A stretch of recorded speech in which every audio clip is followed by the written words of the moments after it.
On today's episode, I sit down with Tyler Jefcoats. Tyler is an incredibly motivated, humble, and intelligent individual. He's the founder of Seller Accountant, a business that helps e-commerce sellers navigate the waters when it comes to everything financially related to their e-commerce and Amazon businesses. He's had a successful exit of a company, he grew to 120 people, and he really dives in and talks about what drives him and his purpose behind it, how he approaches scaling businesses that are largely people-based, human capital-based, which are inherently less scalable than SaaS platforms and tools. And he just has an incredible philosophy. He has an amazing amount of knowledge, and it looks like he's read significantly more books than me, and I invest time in reading. So have a listen, see what you think, and enjoy all the greatness that is Tyler. Hi, and welcome to Successful Scales, the show where I interview now successful professionals about their journey and try and garner insights onto any tips that can be applied to your business at home. Whether it's financial freedom or the exit of your company, wherever your journey may take you, the idea here is to simply learn from those who have done it before. I hope you enjoy and you get some value out of this. Buckle up and enjoy the episode.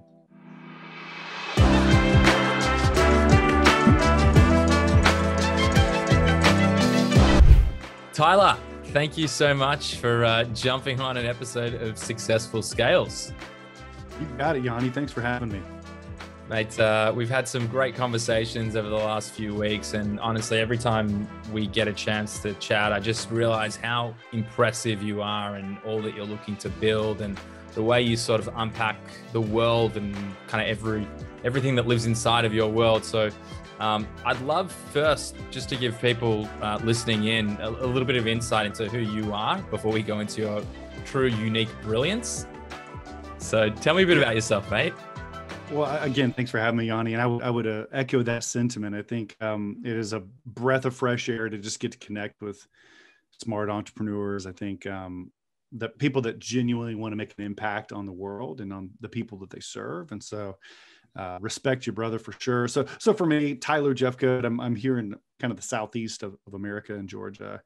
And I'm an accountant. I'm one of those guys. I'm not a very good accountant. I own an accounting firm. I own an accounting firm called Seller Accountant, but I'm actually kind of the resident CFO. So my role is to be kind of a pre-merger coach or a financial profit coaching kind of teammate. And then I'm grateful to have a great team that provides kind of investor grade bookkeeping. But one of the things we have in common is that I sold a business 3 years ago that you have done more than I did in 5 years. I'm just in awe of where your company has gone, the way you're able to create scale.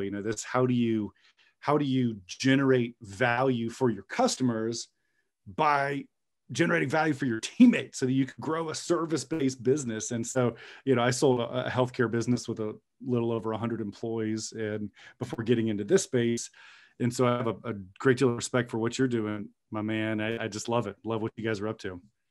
I appreciate it. And like I said, I'm so excited to dive in because even just in those little nuggets of insights about what you're about and what you're up to and what you've achieved, really just speak volumes. I mean, the fact that, you're sitting here, you sold, a business that you had 120, on staff, you've had that exit. You're talking about the fact that you're not even giving you're a terrible accountant having the business, which I guarantee is not the case. But it's that selflessness. And one of the things that keeps coming up as well, and I actually don't know if I've spoken about on the podcast, but I can't believe it's taken me this long to read Good to Great, but talks a lot about, so I'm seeing that the amazing, just incredible. But one of the aspects of level 5 leadership, as it's defined in the book, is that the consideration of not caring who gets the credit, and that's when you truly achieve great things, and that's what great leadership is. So I mean, that in your opening conversation here, you've really exhibited so many aspects of what a level 5 leader looks like. So just really cool to be sitting down with you, my man. Thank you. Yeah, you're talking about level 5 leadership. I think what's interesting is we do spend, and I was this way for a long time, but you spend a lot of time trying to like get comfortable enough in your own skin that you can, safely define success the way Jim Collins does in that great book, which I would just echo. Anyone who hasn't read Good to Great should check it out. But it's the most important mindset shift I think you could ever have as a leader, because if you need to be the most interesting guy in the room, or you need to be the hero of your company, then you're by the very nature going to be the bottleneck in every process. And so that's anti-scale. That's not scaling. That's me building a job where I have a big enough title to feel cool about myself, right? And that if for any of you guys out there who've actually experienced that, you realize that gets old really quick. And so to the extent that I can shift that mindset to say, you know what if I make my story have heroes that are not me, and then build my communications and my team and my culture and my offering around those other heroes, that's the recipe for a movement or something that's more meaningful than just me, or, even just my money or my business or whatever else might be in play. Right.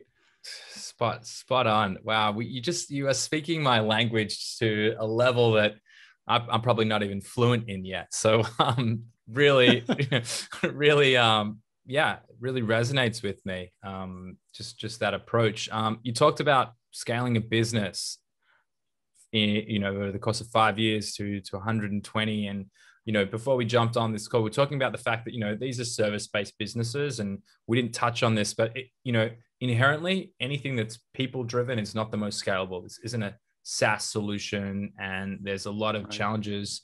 And you touched on a ton of interesting points. You talked about, having them being the heroes and having them inspiring, not having an ego fill up the whole Zoom screen, and actually, not being the center and the bottleneck. I'd love to hear like what your journey looked like into building that out. And also, it takes, for me at least, it's taken a long time to understand kind of the levels and layers of how you remove the ego, and you realize that it's not about you. You're here to serve your people. And if you look after your team, they'll look after your clients. And that's really kind of the flow of things. But yeah, I'd just love to roll with me for a second and talk to me about some of your philosophies around it. Wow. Well, I do think that one of my favorite books, you talked about books, there's a book called Making Money is Killing Your Business by a guy named Chuck Blakeman. And what Chuck's premise is in that book, Making Money is Killing Your Business, is your company exists to give you not just money, but time, money, and significance. And I think what I've learned, and I really don't I feel like I don't deserve a lot of credit for this. I've been really fortunate to be around some guys that have helped me see this, but there it is again. Oh, come on, man. Yeah. To the extent that you can make that significance piece of it front and center, and as early as possible, make the significance piece of it front and center. It's not that you don't need to count the money. I'm an accountant, right? The margins matter. The other stuff matters. But think about this from the standpoint of like our customers, right? Like these e-commerce sellers. If I'm designing a product and I can get laser focused on putting the lady who's going to buy the product, put her in the center of the room from day one, make it about her success, my ability to then command a premium. So literally I'm making the business case for caring, right? For giving a crap, right? So if I care, my business is going to be fundamentally based on a differentiated offering and not just on price. And it's the same thing with your employees. To the you can, what is, I wish I could know which book this is from, but some great person recently said, you can rent someone's time with a paycheck, but you can't buy them, right? Like the way that you get them to really feel ownership is to treat them like owners, treat them like they're a partner with you in a mission that's bigger than them. And so I don't know, part of this is just, I've always wanted to be a part of a bigger story than myself, and worked with a nonprofit a couple of years out of college, and then worked for a bank, and then felt like that was kind of a soul-sucking experience. So I got to start this healthcare company, and literally from day one, we got 33 of our potential target customers into a room, just had a huge focus group to say, hey, we don't have a name, we don't have an offering, we don't know what we're doing. But it's going to create some forced humility, because we know you have problems, and we're wondering if you'd be willing to tell us how you think we should solve your problems, like that kind of thing. And Yanni, I had no idea how wise that was. Like, it ended up that they just gave us a wealth of information that ended up allowing us to become kind of that market leader really quickly in that space. And so that is a stroke honestly, of genius. Well, thank you. It was completely accidental. It was like accidental. Like, whoa, that worked. That was awesome. When we started, how'd you get them? As in, how did that even come about? So a little bit more insight into that business. We were a home healthcare business, which means if you kind of think about a local geography, instead of having to go to a hospital or go to a nursing home, maybe you want to just pay to have a nursing staff come into your house, like that kind of a business, which is why it was pretty labor intensive by nature. But you know what? We knew that our primary focus was going to be senior citizens. And we knew that within the senior citizens, we really wanted to focus on dementia, because my grandparents had a terrible experience in nursing home, and that was our battle cry. We got to do better than what my grandfather and grandmother experienced. And so thankfully, my other founding partner in the business had a deep network of senior citizens, and just literally, I think he called like 40 of them and 30 said yes. And it was obviously like pre-pandemic, right? So they just came and we put them up in a little hotel, and we just like made this over the top weekend experience where we just said, guys, you have no excuse to be here except the fact that what you're going to help us do is build something for people just like you. It's going to be better than anything you've ever seen. And so what was really amazing, and I was scared to death when we put this together, to be honest with you, what was amazing was how engaged they were in saying, don't do this. Talk to us this way. If you do it with our kids, deal with it this way. Here's the way you can sound patronizing. Here's the way you can be empowering. And so that's kind of how it came together. They named the company. The company, literally, Care to Continue, was a name boarding brainstorm with a smaller subset of the folks that joined us for that initial study. And as a result, we kind of from day one had a kind of raving group of fans in our community that were like, hey, these guys are different. They care. And it really made a difference in our business. It really helped us get through those lean times early on with some clarity of mission, and obviously helped us be successful. And so I didn't have the luxury of doing that, by the way, when we started Seller Accountant. So I sold that company 3 years ago, start Seller Accountant. But what I did instead was I did two things. I got as many phone numbers as I could from real sellers way before we had a name. We didn't have an offering yet. And I called my three biggest competitors that I could find. I've discovered some other ones since then. I just said, hey guys, I might be competing with you at some point, but I just want to learn, what are you doing? What's working for you? What's not? How can I serve you? And it's amazing, just a credit to those guys. They were so generous with their time to say, oh yeah, you're an accountant too. That's cool. Here's how to do this properly, and that kind of thing. And same thing with the sellers. They're like, oh, that's cool. You might start a firm one of these days. If you just did it this way, that would be really awesome for us. And so we kind of, once again, just tried to wrap our offering around as much initial feedback as we could. Almost like a lean startup, failing fast kind of mentality, right? And so I don't know if that answers your question or not, but that's kind of how we did it. I mean, yes, it did. And it also opened the door for a whole lot more questions. I don't know if you saw me writing down notes here. Yes, that's right. But I wasn't sure if it was like you were going to reprimand me. You're like, oh boy, there we go. He said the word. Well, that's coming at the end, mate. No. There we go. No. You touched on a couple of things here, and I'm fortunate enough to have had a lot of these conversations now, and I'm starting to really see, the DNA of people that are, and success can be defined in a whole lot of different ways. I would say that definitely the way I define success, I feel like it would resonate with you, because I wrote down on 3 separate occasions, purpose-driven. Everything that you're doing commercially in life and in business, there's a purpose. Like even just hearing the story about how you got to, the aged care space was through a personal experience that, I'm making assumptions here, but, it was a personal experience that touched you, that said, we can do better. I mean, you kind of use those words, so I'm not totally out of line here. But, I think that is definitely like a key distinguisher in what is seeing that level of success. So it's just really cool to kind of hear the journey and the story.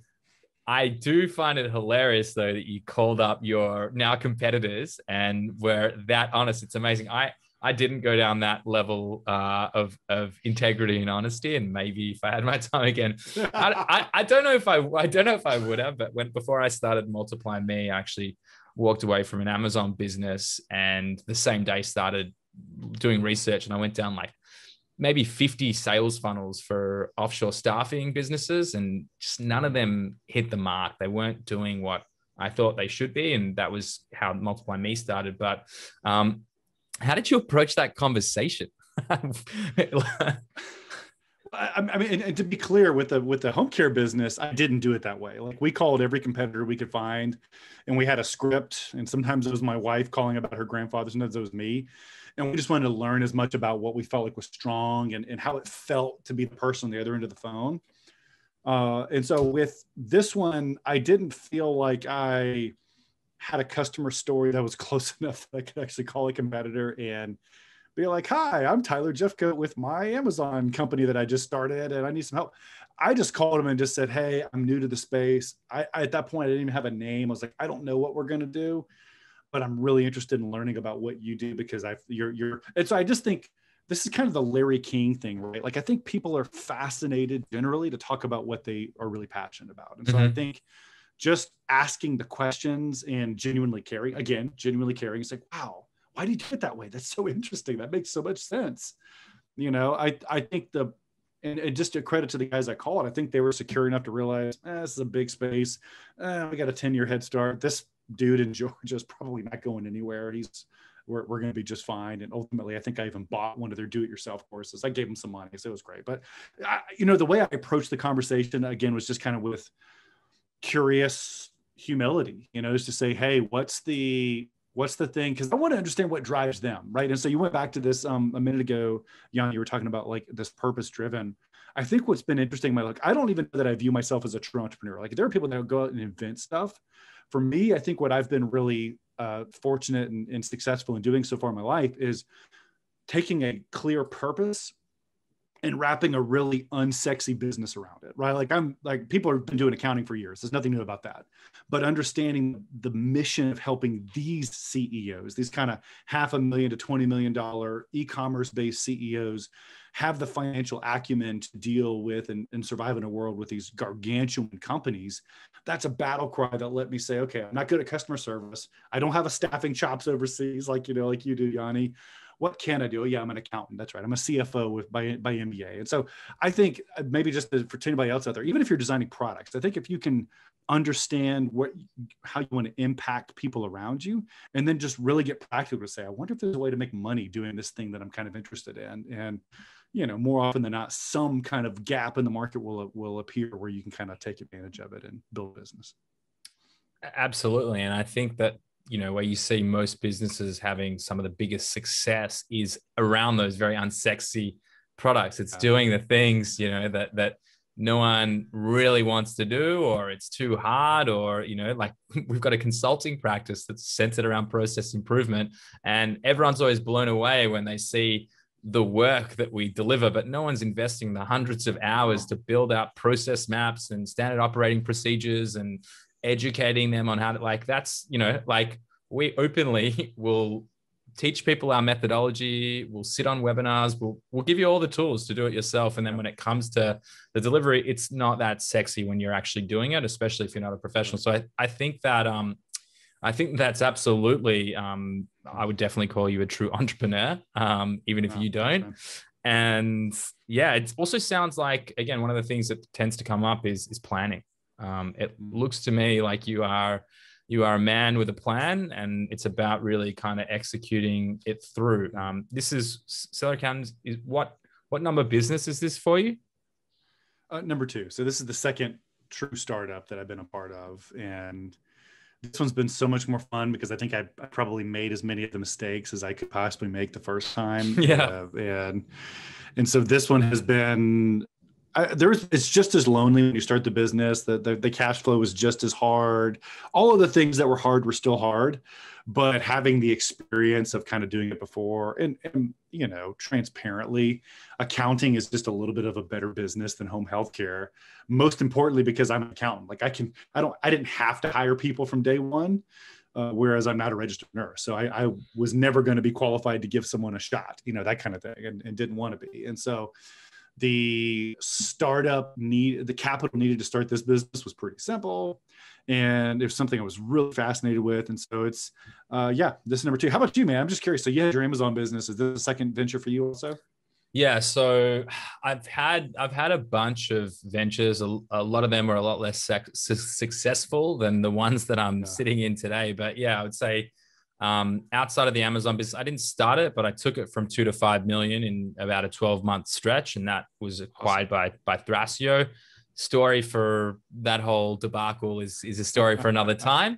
But but I would say, we've got Multiply Me and Escala pretty quickly after, and we're actually about to step into our third. We're going to build a SaaS to support all the findings and the work that we're doing inside of Escala. So it's been a crazy journey. But on the topic of planning, what's really cool is when I walked away from that Amazon business, I actually pitched my founding team. And so what I did was, familiar with, I feel like you know everything, mate, but business model canvas.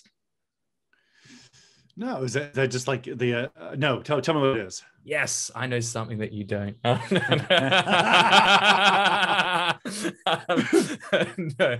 So you know a lot of things I don't, bro, but yeah, okay. This one I don't. You honestly, I love speaking about all the books that I'm reading, and I'm always looking for recommendations. And in the short time we've been chatting here today, I've written down more book recommendations than I typically would in like a week, because I've usually read them. So you know your shit. But business model canvas, also, it's probably helpful I explain to anyone listening, is right. It's effectively it's a one-pager, like an A4 sheet, where there's, I believe, 7 boxes where you build out a business plan on a single page. And it looks at, who's your audience, where are your revenue drivers, what does the team look like?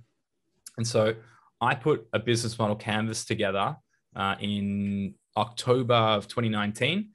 And I pitched my co-founder and my founding team, who were all working in that other business. They actually fired all the team members because they were gearing up for sale the day that I walked out of the business. So that was the start of the conversation that we'll finish another time. But that was it. I put a plan together and I had a look at it for the first time in nearly 18 months. And we're delivering in the Multiply Me business model almost to a T what we set out to achieve. And so, the planning that went into it, and even if it's not a whole 50-page feasibility study that looks at, macro, I don't know, I'm going to make up some words here, but the point is,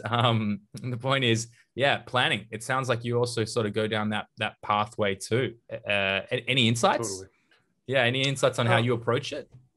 Well, I think I agree with you. So, another one of these books that seems like it's kind of similar to what you just said is called Traction. So Gino Wickman's book it's the same kind of thing of how do you create your business idea on one page? How can if I couldn't explain it to my mom and I couldn't explain it on a single sheet of paper, I just finished a book and I wish I could remember what it's called. I'll look it up before we finish the call here, but about like Warren Buffett's investment philosophy. Bro, this dude made investment decisions, I guess still does, with very little due diligence and with a legal pad. Like he's the one that'll go into a room and wants to understand like 9 key metrics. If he doesn't already understand your business enough to understand how he could generate value and how you're performing, he walks away, not going to make an offer. He's never once entered an auction situation. What he does as probably the best investor in history is he knows his shit on the front end. He comes in prepared and he wants a simple 1-page due diligence document that explains the key metrics of the business and what the competitive advantage is. And then literally, I think they negotiated their largest acquisitions ever in like a weekend, like that kind of thing. I mean, billion-dollar deals. And so obviously I'm not Warren Buffett, but I think the idea of being able to understand the core assumptions. What are the 4 or 5 things that have to be right in order for this business to work? For instance, for me, there has to be a pile of Amazon and e-commerce sellers that need financial help. We need to be able to deliver it at some amount of price, right? So there's some core assumptions that don't need to be that complicated, because at the end of the day, execution is still like 90% of the battle. It's not, you got to have a good strategy, but ultimately you got to do the work. And I'm assuming it's what you've done also, right? It's kind of easy to think about it. Although I want to ask you a question. So for both businesses that I've started, most of my planning could fit on one page and was really simple, but both times, and this is really funny as a guy who's a CFO, both times my projections financially were like pie in the sky, baby. I don't know how this is as a guy who's a CFO now, but like both times that I sit down in an Excel spreadsheet. I'm pretty good at Excel. And I'm like, let me see like how this is going to work financially and cash flow wise for the next couple of years, having no idea, having never worked in the industry, having no business trying to forecast it. And both times I'm like, oh yeah, we'll be worth 100 million in like 2 years. Like what could possibly stop us? Yeah. So like, I feel like that's another insight that I learned about myself is I needed about 6 months to understand the fundamentals of the business enough to even be able to like forecast with any integrity what was going to need. I mean, was your journey like that at all? So we also did our first year projections, and we made a whole, you make a whole heap of assumptions when you're building a business. And, I'm a huge believer, and it sounds like you are too, in actually planning it all out. Like when we're going through this, this thing we call life in business, we're walking down a road and we're making adjustments and deviations, but we're not reinventing the model every other time. We make, micro changes. And so I'd say we actually were spot on when it came to the number. Well, it was spot on when it came to the number of people that we wanted to have employed in year one. It was 100.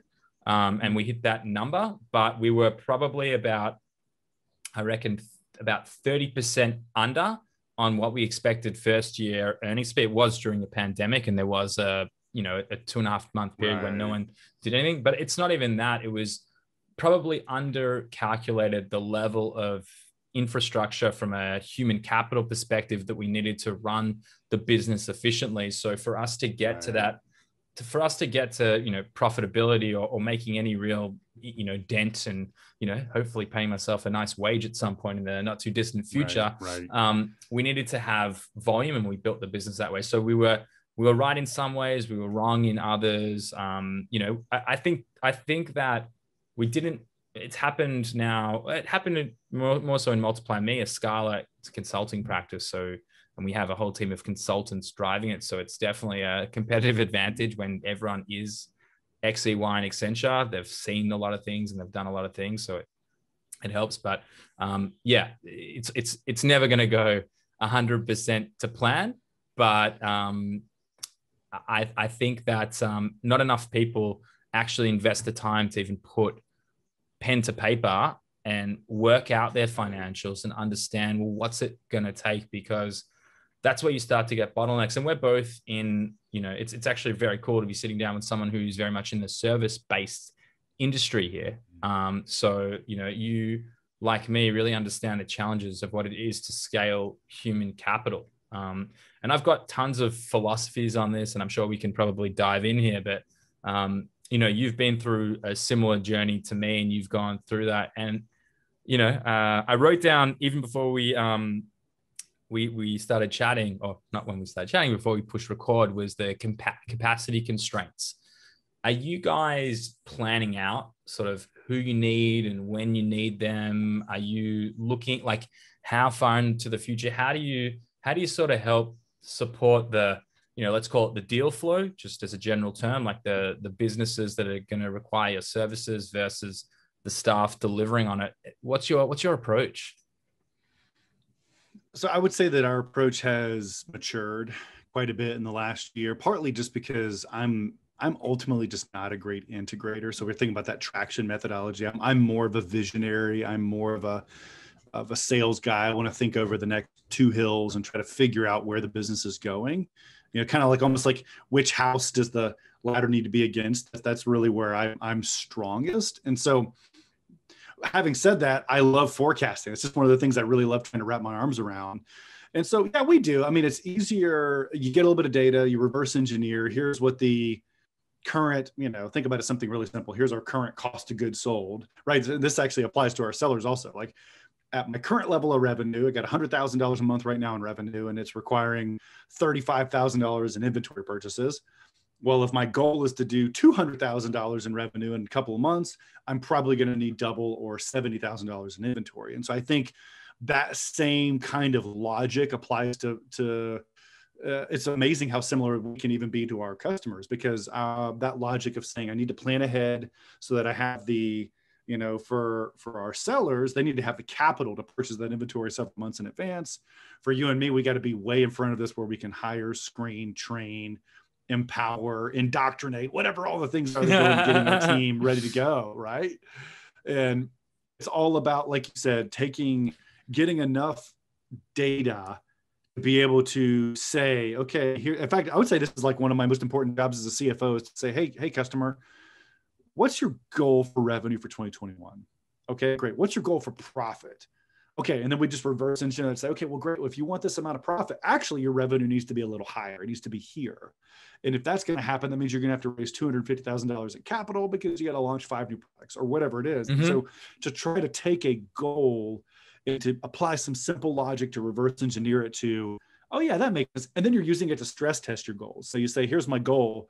But then when you reverse engineer it, you realize, oh boy, like for instance, and you guys grew really rapidly last year, but in 2014, my company went from, the first company went from about 6 employees to about 60 employees in a matter of a year, all US based at that point. And to be honest with you, it was a disaster. We didn't have our processes ready. Like if I had been able to forecast that year better, it might've been like, okay, wait a minute, let's go ahead and hire an ops trainer in the first month, like that kind of thing. Yeah. And instead we waited until it was a fairly large animal, before we fixed it. And, so I think that you can apply the same logic, even if you're in an e-commerce business. Okay, here's my target exit.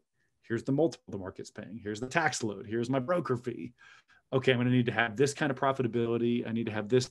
So I do think, to your point again, it's so important to take an hour and just dream, but put some boots on that dream so you can see if it's actually realistic. Because at the end of the day, the question of what is it that I need to focus on this month, this week, today, that if I execute on this, it's going to get me where I want to be. That's the only question that matters, because if you don't execute, it's all pie in the sky. It doesn't make any difference.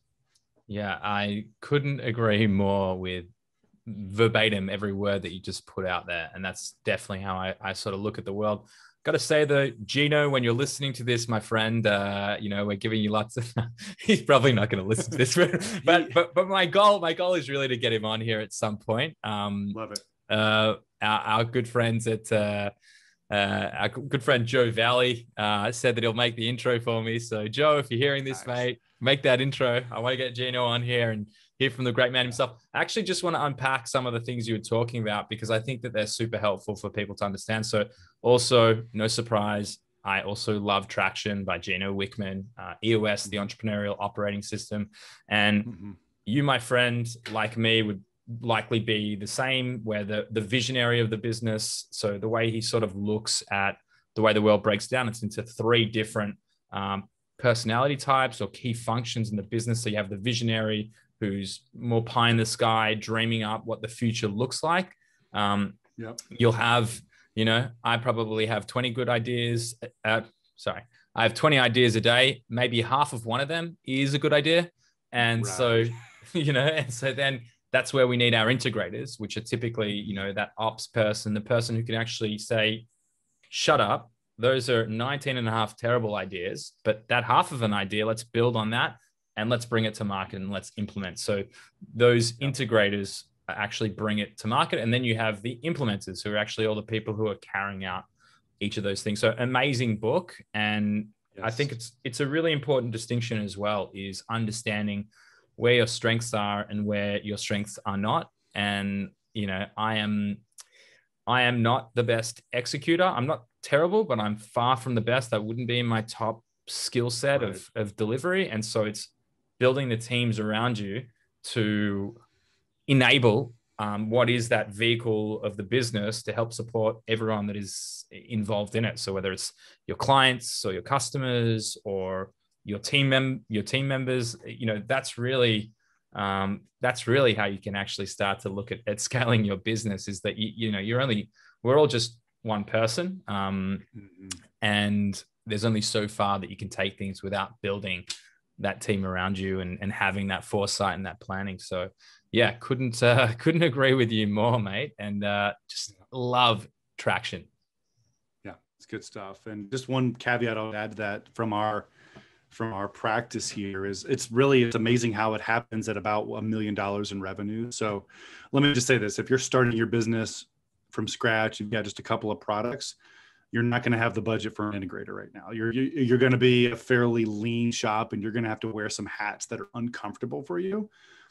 But speaking as a fellow visionary, if this is you listening to this, it's going to be really important for you to have the encouragement of knowing I only have to do these tasks. I only have to execute them for a certain amount of time before I'm going to scale into having the budget to really bring on someone who loves the process, that loves the execution.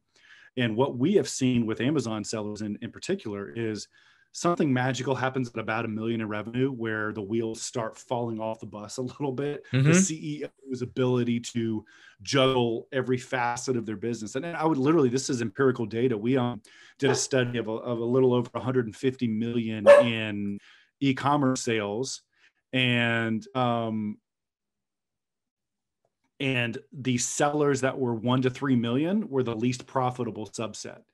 So sub $1 million, they made pretty decent profits. If they scaled beyond 3 million, they made really good profits.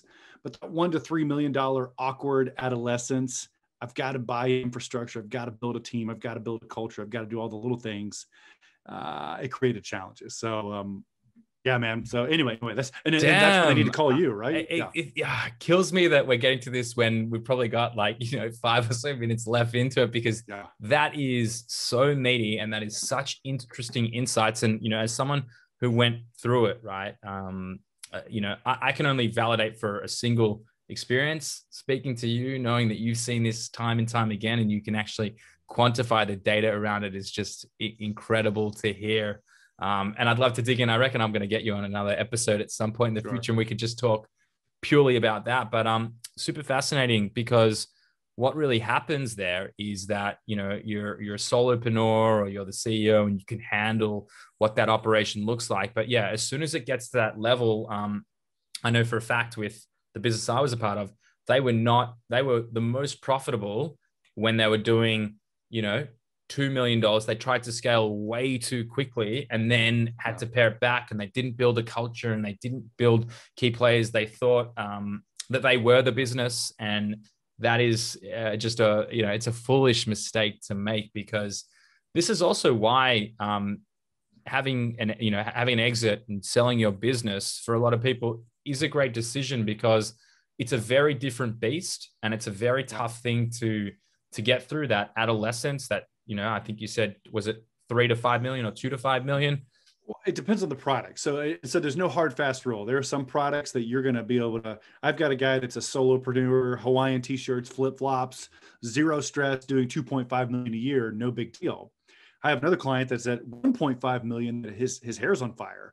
And it's because the amount of customer service or the delivery logistics or overhead needed to deliver his product is just higher. And so it's going to be category product specific. There's no hard, fast rule, but something will happen somewhere between $1 million in revenue and probably at the top, maybe 3 to 4 million in revenue, where you're going to have to make the decision. This isn't going to be a one man or one lady shop anymore. I'm going to have to build a business. And if you wait too late, you get burned out, and some of the plates that you've been spinning will start falling. That creates some challenges. Or if you try to scale too quickly, maybe you can find a financial partner and raise some cash without doing, Yanni, what you just mentioned, which is to take a few minutes, meaning really a few weeks, right? Some time to really build some of the underlying infrastructure, business systems, core culture. I know culture seems so fluffy to some people, but the fact that I'm going to have to hire somebody who's going to be, I'm only as good as her decision on her worst day, means that I've got an additional burden as a leader to learn how to lead. And it's just a different set of challenges for a CEO. And this is, by the way, one of the reasons why having your operating profit at about $1 million, so if you can get beyond that scale problem where you're maybe 5 million in revenue top line and you have about $1 million in profit, that's almost the most attractive business for trying to exit. If you're trying to sell, you have the broadest pool of potential investors at about $1 million in seller's discretionary earnings. And one of the reasons for that is obviously bigger players are interested, you're bigger. But the second reason is that you had to solve some problems that give you some staying power as a business where you're not just a one-off. You've had to do the hard work of getting your product up and running and through the scaling awkwardness. Such great insight, such great advice there. Wow. Super fascinating to kind of, again, you're looking at businesses like this day in, day out, and you're really getting hard data sets on what that looks like. Any advice for someone who is, at that point, going through those adolescent growing pains of, and I'm sure you built your core values if you're like us and sure. Traction, and we've got ours, but any advice on how to approach that? Too broad a question? Too broad a question? No, it's a good question. I mean, something as simple as maybe reading either Traction by Gino Wickman or Making Money is Killing Your Business by Chuck Blakeman, which is the other one I'd mentioned. I think you've got to be convinced that you're going to have to focus in order to scale, and you're going to have to put some things on paper that are in your head right now. And so I think getting either a business coach or reading some of the right materials, maybe joining a mastermind where they're really focusing on building scalability. I think those can be really tangible, really high return on investment kind of activities. And then I just want to say, I mean, I don't know if anyone's ever read the seven Habits of Highly Effective People, right? The classic Covey book, right? But his quadrant of important, urgent, that's quadrant 1. You always got to do those things. But that number 2 quadrant, which is, how do I focus on the things that aren't burning the house down, but are the highest leverage, most important, most long-term, most vision aligned tasks?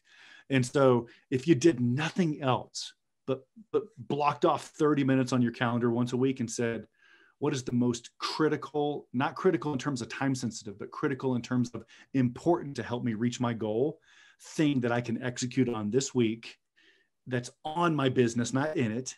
And then ask yourself the second question, which is, if I'm going to adopt a mindset of doing this most critical thing, what's one thing that I can eliminate or delegate this week to give me the bandwidth to execute on it?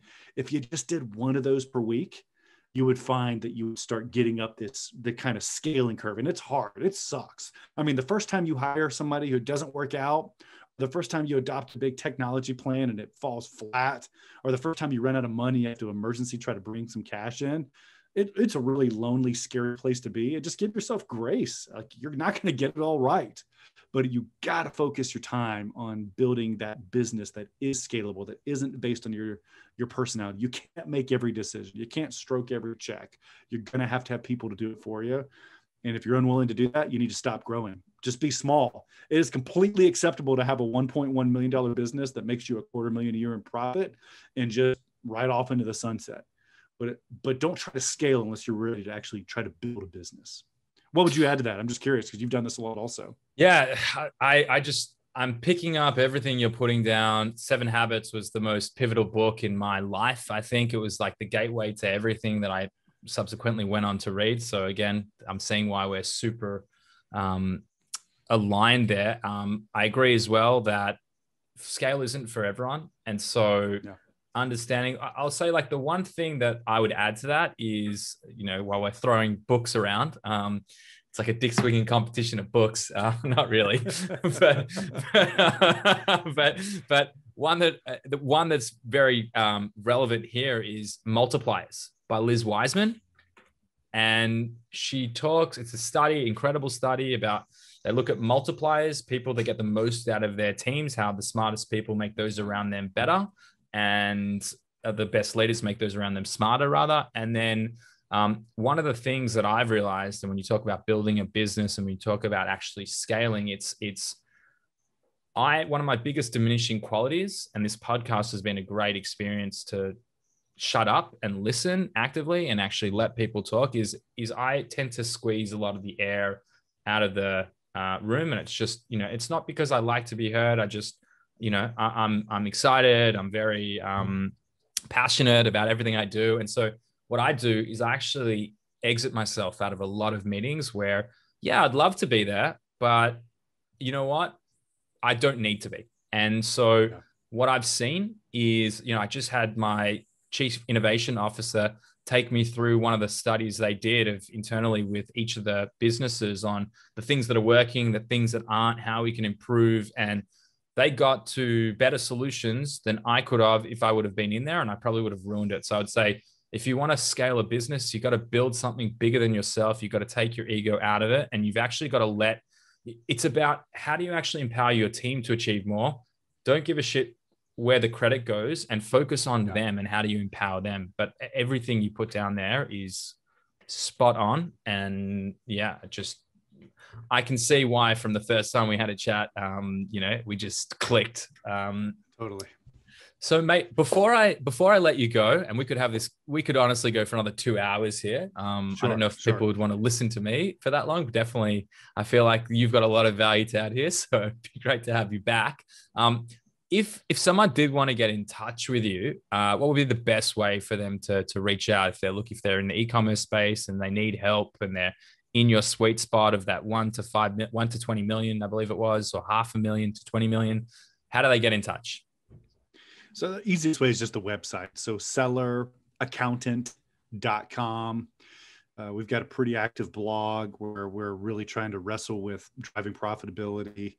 I actually am we're talking about these book nerds. I've actually created a book report list in there. So every time I read a book that really has an impact on my life, I try to write like a 2-paragraph summary and just have my assistant put it on the website down on the resources page. So it might be a place to look if you're trying to find these books that we've mentioned throughout this. And I just want to second Liz Wiseman's book. That was a really strong one also. And I think that's it. So get a hold of me that way. I'd love to have a conversation. I think, again, that's it. And thank you. By the way, thank you so much, Yanni, for having me on the show here today. Thank you for taking the time out of your day to sit down, mate. It's been seriously such a pleasure, and I'm dead set. We'll definitely go again, and we'll definitely talk about a lot of those problems that sellers in that range are having, because I think it's going to be really relevant, especially as we release more episodes and we build a little bit more of a following. I think that those are the kind of people that are going to really see the most value. So thank you. You got it. You're welcome.